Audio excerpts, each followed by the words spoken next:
Friends అందరూ బాగున్నారా? మన పాఠ్యాంశాలకు వెళ్లే ముందు ఒక జోక్. ఇద్దరు కిడ్స్ మాట్లాడుకుంటున్నారు.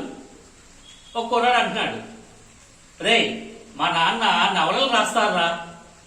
మీ నాన్న నవలలు రాస్తారు, మా నాన్న అయితే చాలా రాస్తారా? ఏమేమి రాస్తారు? తలకు నూనె, ముఖానికి పౌడరు, ఒంటికి సబ్బు అని ఆశ్చర్యపోయాడు. సరే, మన శ్వాసక్రియలో పీరియడ్స్ లో చాలా వరకు మనం మాట్లాడాం. అందులో కణజాలాల వద్ద వాయు మార్పిడి, gases exchange at the tissue level. సాధారణంగా కణజాలాల్లో concentration of the oxygen is low than the lungs. కణజాలాల వద్ద లంగ్స్ లో ఉండే ఆక్సిజన్ గాఢత కంటే ఎక్కువగా ఉంటుంది. ఊపిరితిత్తుల వద్ద ఆక్సిజన్ గాఢత ఎక్కువ.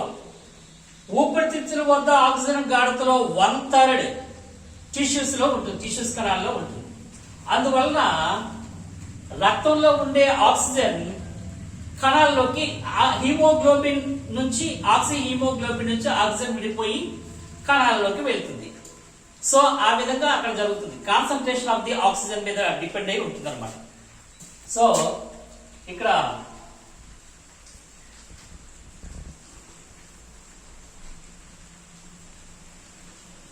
ఊపిరితిత్తులలో oxygen గాఢతలో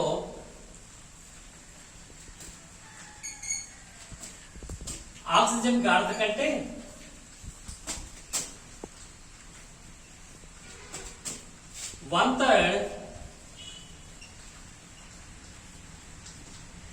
కణజాలాలలో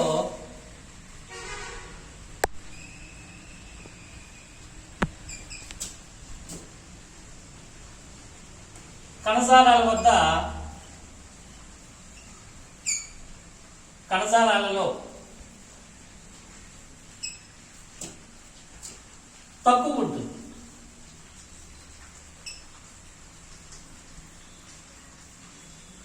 That's why the oxyhemoglobin releases oxygen molecule that enters into the cell, into the tissue cells. So ఇక్కడ ఆక్సిహీమోగ్లోబిన్ నుంచి ఆక్సిజన్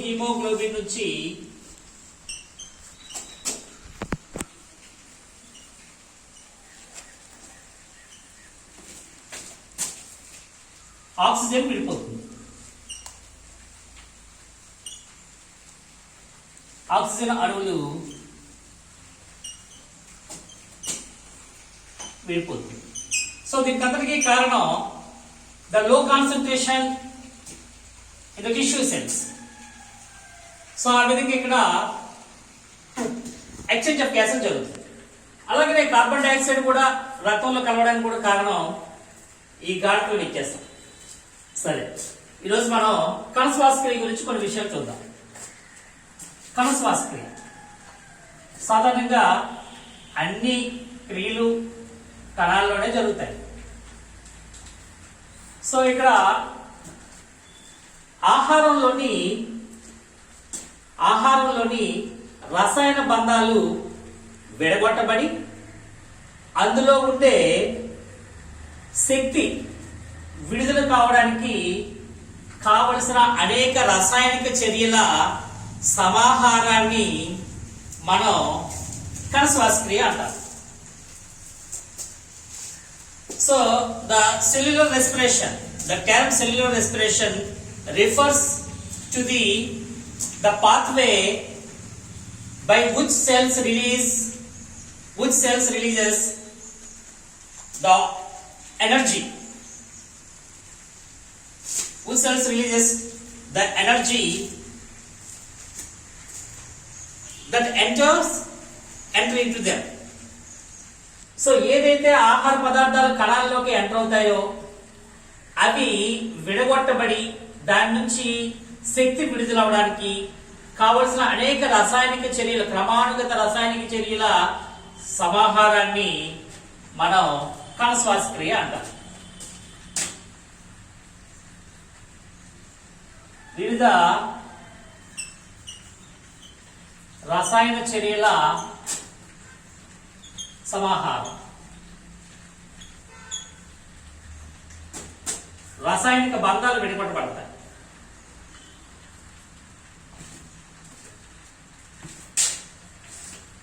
రాసాయనిక బంధాలు విడగొట్టడానికి జరుగుతుంటాయి, విడగొట్టబడతాయి. శక్తి రిలీజ్ అవుతుంది, శక్తి విడుదల.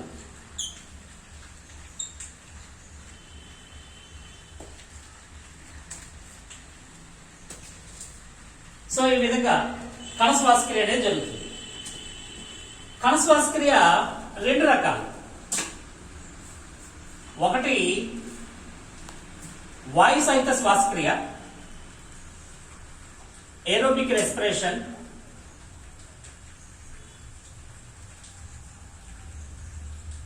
రెండవది ఎనరోబిక్ రెస్పిరేషన్, అవాయు శ్వాసక్రియ. అవాయు శ్వాసక్రియ, ఎనరోబిక్ రెస్పిరేషన్ రెండు రకాలు. The aerobic respiration can be in the presence of oxygen. ఇది ఆక్సిజన్ సమక్షంలో జరిగే చర్య. ఆక్సిజన్ సమక్షంలో, in the presence of oxygen.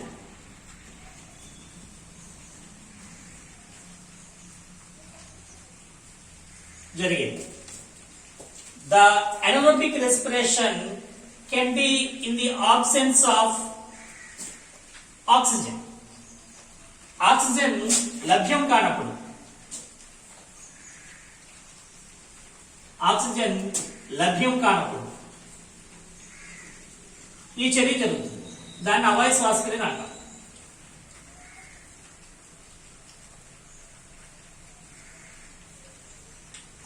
తక్కువగా లభించిన, సరిపోయినంత ఆక్సిజన్ లేనప్పుడు, చాలా తక్కువగా ఉన్నా లేదా ఆక్సిజన్ లభ్యం కానప్పుడు అవాయు శ్వాసక్రియ అనేది జరుగుతుంది.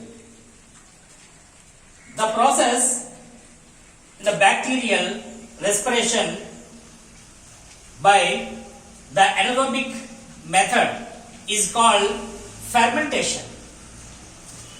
కిణ్వనం అంటారు దీన్ని.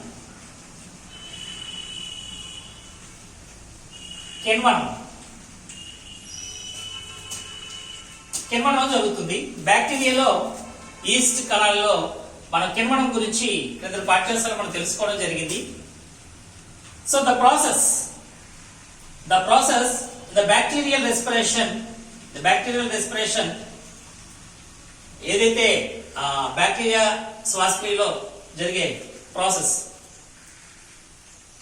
By the anaerobic method is called fermentation. దాన్ని కిణ్వనము అంటాం. ఇదే పులిట.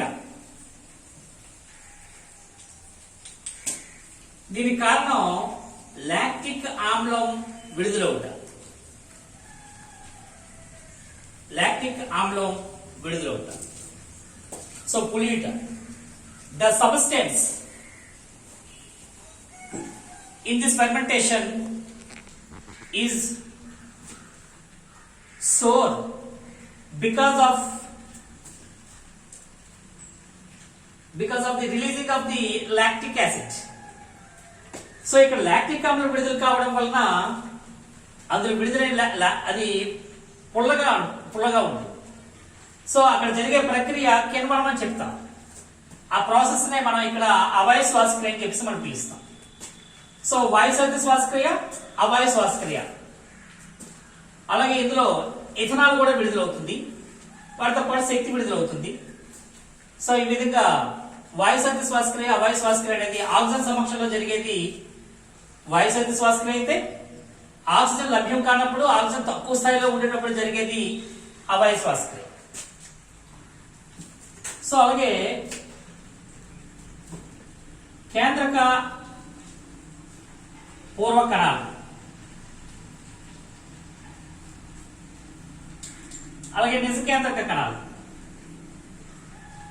వీటి గురించి మనం ఇంతకుముందు నేర్చుకున్నాం 9th క్లాస్ లో. కేంద్రక పూర్వ కణాల్లో శ్వాసక్రియ కణ ద్రవ్యంలో జరుగుతుంది. Like bacterias. The prokaryotic cells. The cellular respiration occurs in the prokaryotic cells in the cytoplasm.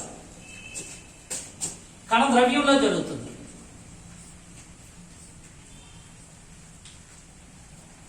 అదే eukaryotic cells. In the eukaryotic cells, the process, the cellular respiration occurs in two sites, the cytoplasm and the mitochondria. Cytoplasm and mitochondria are the sites of these reactions. ఈ చర్య జరగడానికి ఈ రెండు కూడా సహాయపడతాయి. రెండింటిలో కూడా జరుగుతుంది. కొంత కణద్రవ్యంలోని, కొంత మైటోకాండ్రియాలోని. కణద్రవ్యం మరియు మైటోకాండ్రియా, వీటి గురించి కూడా నైన్త్ క్లాస్ లో మనం నేర్చుకున్నాం, మైటోకాండ్రియా గురించి. So these two are the sites for the cellular respiration, that means aerobic cellular respiration. These are the sites for the reactions of the process. So అది అయితే గ్లూకోజ్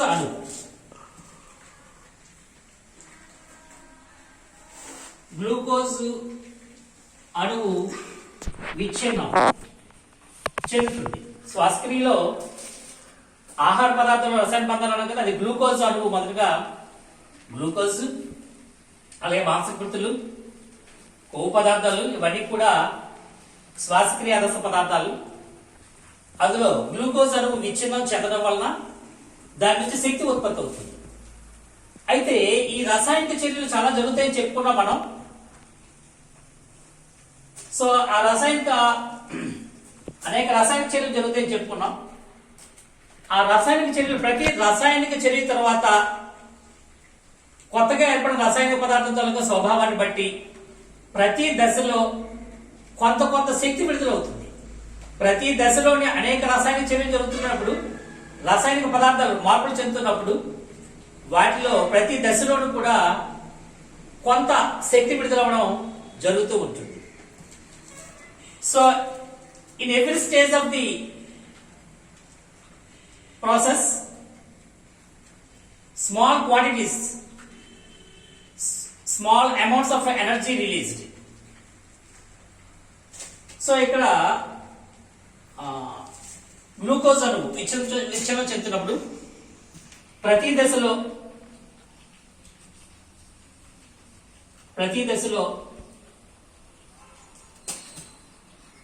కొంత శక్తి విడుదలవుతుంది.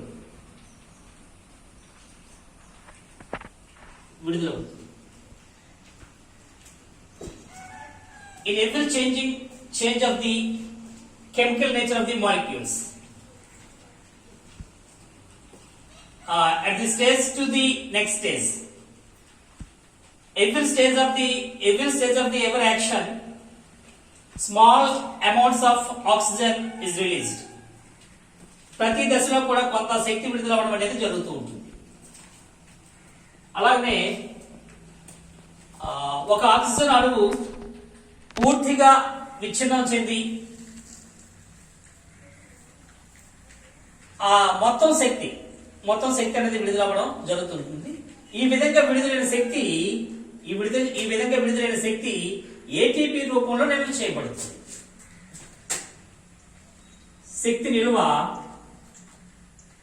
శక్తి ఏటీపీ రూపంలో నిల్వ చేయబడుతుంది.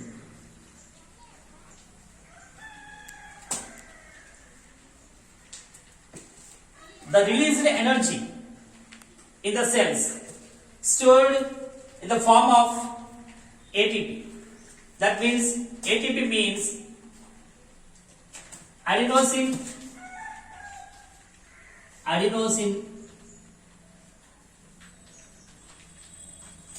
triphosphate.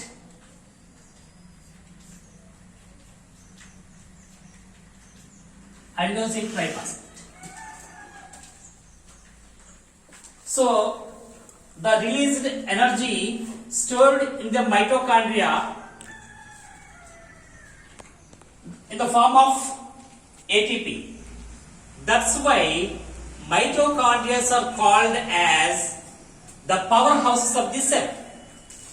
ఈ ఏటీపీ రూపంలో నిల్వ చేయబడతాయి. ఈ ఏటీపీలు అన్ని కూడా మైటోకాండ్రియాలో, ఈ శక్తి నిల్వ అనేది మైటోకాండ్రియాలో ఉంటుంది. మైటోకాండ్రియాలో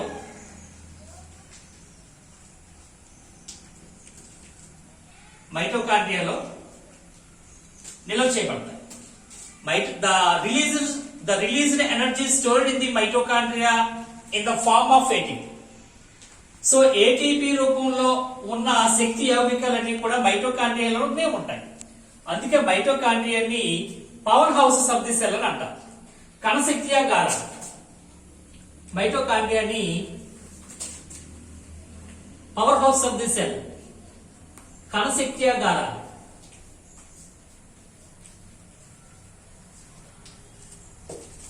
So every ATP, adenosine triphosphate, is an energy currency. ATP is called as energy currency and పిలుస్తాము. Energy currency, శక్తి యౌగికం. So ATP is an energy currency called as energy currency. So అలాగే every ATP gives 7200 calories of energy. ఇక్కడ ప్రతి ATP కూడా 7200 క్యాలరీల శక్తిని ఇస్తుంది. శక్తి నిల్వ ఉంటుంది. Every ATP cell gives 7200 calories of the energy. The energy stored in the ATP in the form of phosphate bonds. Phosphate బంధాల్లో నిల్వ చేయబడుతుంది. అలాగే వీటిలో ఉండేది ఏటీపీ అంటే అడినోసిన్ ట్రైఫాస్ఫేట్. 3 ఫాస్ఫేట్ బంధాలు ఉంటాయి. సో ఆ 3వ ఫాస్ఫేట్ బంధంలో అధిక శక్తి ఉంటుంది. సో శక్తి అనేది ఇక్కడ ఫాస్ఫేట్ బంధాల్లో నిల్వ చేయబడుతుంది. Adenosine triphosphate ATP. సో ఇక్కడ ఫాస్ఫేట్ బంధాల్లో శక్తి నిల్వ ఉంటుంది. The released energy stored in the form of phosphate bonds in the ATP. So అందుకే మనం దాని ట్రైఫాస్ఫేట్ అన్నాం. 3 ఫాస్ఫేట్ బంధాలు ఉంటాయి. చివరి బంధంలో ఎక్కువ శక్తి నిల్వ ఉంటుంది. ఎప్పుడైతే శరీరానికి శక్తి అవసరమో ఏటీపీ నుంచి ఓ ఫాస్ఫేట్ బంధం విడిపోయి శక్తి విడుదలవుతుంది. శ్వాసక్రియలు ఇప్పుడు మనం వివిధ స్థాయిల్లో శక్తి విడుదలవుతుందని, అది స్టోర్ చేయబడుతుందన్నాం. అది ఫాస్ఫేట్ బంధాల ద్వారా మళ్ళీ ఏడీపీకి వచ్చి డైఫాస్ఫేట్ కి వచ్చి ఓ ఫాస్ఫేట్ చేరి ట్రైఫాస్ఫేట్ అవుతుంది. అంటే ఏటీపీలో నుంచి ఓ ఫాస్ఫేట్ విడిపోతే ఏడీపీగా మారుతుంది. Adenosine diphosphate. శక్తి విడిపోయింది అనుకోండి, అది ఏడీపీ అవుతుంది, డైఫాస్ఫేట్. దీనికి ఒక ఫాస్ఫేట్ వచ్చేది అనుకోండి, ఇది మళ్ళీ అడినోసిన్ ట్రైఫాస్ఫేట్ అవుతుంది. సో ఆ విధంగా శక్తి ఉత్పత్తి అయిన ఫాస్ఫేట్ బంధంతో యాడ్ అవుతుంది. అలాగే అవసరమైనప్పుడు ఆ ఫాస్ఫేట్ బంధం విడిపోయే శక్తి అనేది ఎక్కడ అవసరమో అక్కడికి చేరుతుంది. సో ఆ విధంగా ఫాస్ఫేట్ బంధాల్లో ఇది ఉంటుంది. So if the phosphate bond broken, the energy is released. So ఆ విధంగా శక్తి అనేది మనకి లభ్యమవుతుంది. సో ఈ పీరియడ్ లో మనం కణజాలాల వద్ద వాయు మార్పు ఎందుకు జరుగుతోంది, దానికి కారణం ఏంటో తెలుసుకున్నాం. గాఢతల వ్యత్యాసం, బ్లడ్ లో ఉండే ఆక్సిజన్ గాఢత ఎక్కువ ఉంటే కణాల్లో ఉండే ఆక్సిజన్ గాఢత తక్కువ ఉంటుంది. ఊపిరితిత్తుల కంటే 1/3 తక్కువ ఉంటుందని తెలుసుకున్నాం. అలాగే కణ శ్వాసక్రియ తాలూకా డెఫినేషన్ గురించి తెలుసుకున్నాం. ఇది ఆహార పదార్థాలను విచ్ఛిన్నం చేసే అనేక రసాయన బంధాలను విడగొట్టి అందులో నుంచి శక్తి విడుదల చేయడానికి కావలసిన అనేక రసాయనిక చర్యల సమాహారమే కణ శ్వాసక్రియ, సెల్యులర్ రెస్పిరేషన్ అని తెలుసుకోవడం జరిగింది. అలాగే ఇది 2 రకాలు తెలుసుకున్నాం. ఆక్సిజన్ సమక్షంలో జరిగే చర్యని వాయుసేతు శ్వాసక్రియ అని, అలాగే oxygen absence of the oxygen లభ్యం కానప్పుడు, ఆక్సిజన్ తక్కువగా ఉన్నప్పుడు అవాయు శ్వాసక్రియ జరుగుతుందని చెప్పుకోవడం జరిగింది. అందులో కిణ్వనం అనేది ఒక ప్రక్రియ, ఫర్మెంటేషన్ అంటాం. సో ఇది పులిట్ అనేది. సో దీంట్లో లాక్టిక్ ఆమ్లం అనేది విడుదలవుతుంది. కండరాల్లో గట్రా ఇది జరుగుతూ ఉంటుంది. అలాగే బ్యాక్టీరియాలు గట్రా మనం చూస్తాం. అలాగే ఈస్ట్ కణాల్లో కిణ్వనం అనేది చూస్తాం. సో అలాగే కేంద్రక పూర్వ కణాలు, నిజ కేంద్రక కణాలు, కేంద్రక పూర్వ కణాలు అయిన బ్యాక్టీరియాలు గట్రా మనం చూస్తే కణ ద్రవ్యంలో శ్వాసక్రియ జరిగితే, అలాగే నిజ కేంద్ర కణాలలో కణ ద్రవ్యము మరియు మైటోకాండ్రియాలో జరుగుతుందని చెప్పేసి మనం తెలుసుకోవడం జరిగింది. సో అంతేకాకుండా గ్లూకోజ్ అణువు విచ్ఛిన్నం చెందడం, అది విచ్ఛిన్నం చెందుతున్నప్పుడు అనేక రసాయనిక చర్యలు జరుగుతాయి. కొత్త రాసాయనిక అంటే పదార్థాల మార్పులు జరుగుతూ ఉంటాయి. ప్రతి చర్యలో కూడా, ప్రతి దశలో కూడా ఎంతో కొంత శక్తి, కొద్ది శక్తి విడుదల అవడం అనేది జరుగుతుంది. సో అవన్నీ కూడా శక్తి అంతా కూడా ఏటీపీ రూపంలో విడుదల చేయబడింది, అడినోసిన్ ట్రైఫాస్ఫేట్. సో ఇదంతా మైటోకాండ్రియాలో ఉంటుంది కాబట్టి మైటోకాండ్రియాలోనే ఏటీపీలు అన్ని ఉంటాయి కాబట్టి ఆ మైటోకాండ్రియాని కణశక్తి ఆధారాలు, power house of the cell అంటారు. అలాగే ఏటీపీ అంటే అడినోసిన్ ట్రైఫాస్ఫేట్. దీన్ని ఎనర్జీ కరెన్సీ అని కూడా పిలుస్తారు, ఇక్కడ శక్తి కలిగి. ప్రతి ఏటీపీలో కూడా 7200 క్యాలరీల శక్తి అనేది ఉంటుంది. ఆహార పదార్థాల్లో ఉండే శక్తిని మనం క్యాలరీలో చెప్తాం. సో ఈ ఏటీపీలో కూడా ఫాస్ఫేట్ బంధాల్లో శక్తి ఉంటుంది. ఫాస్ఫేట్ విడిపోయినప్పుడు, బ్రోకెన్ అయినప్పుడు అందులో శక్తి విడుదలై మనకి అవసరమైన చర్యలకి అది ఉపయోగించడం అనేది జరుగుతూ ఉంటుంది. సో ఆ విధంగా నెక్స్ట్ పీరియడ్ లో మరికొన్ని విషయాలు చాలా నేర్చుకుందాం. విద్యార్థులారా, చివరిగా ఒక మాట, విద్యార్థికి వినయమే భూషణం. సో మిమ్మల్ని కన్న తల్లిదండ్రులు ఎడల, మీకు బోధించే బోధకులు, టీచర్స్ ఎడల మీరు ఎప్పుడు వినయ విధేయతలతో ఉన్నప్పుడే ఒక విద్యార్థి విద్యను ఆర్జించగలడు, దానికి విలువ ఉంటుంది, అతడు రాణిస్తాడు, అందరి చేత మెచ్చుకోబడతాడు, మంచి స్థాయిలో ఉంటాడు. సో విద్యార్థులారా, వినయ విధేయతలు కలిగి ఉండి విద్యను నేర్చుకుంటే మీరు తప్పనిసరిగా సఫలీకృతులు అవుతారు, మంచివారుగా, మంచి పౌరులుగా ఉంటారు. కాబట్టి పెద్దల ఎడల, తల్లిదండ్రుల ఎడల, గురువుల ఎడల మీరు వినయ విధేయతలు కలిగితే చదువు మీకు ఆటోమేటిక్ గా చక్కగా వస్తుంది, రాణిస్తారు. సో అప్పుడు మీరు చదువుకున్న చదువుకి విలువ. కాబట్టి వినయం విద్యార్థికి భూషణం. బాయ్, మళ్ళీ కలుద్దాం.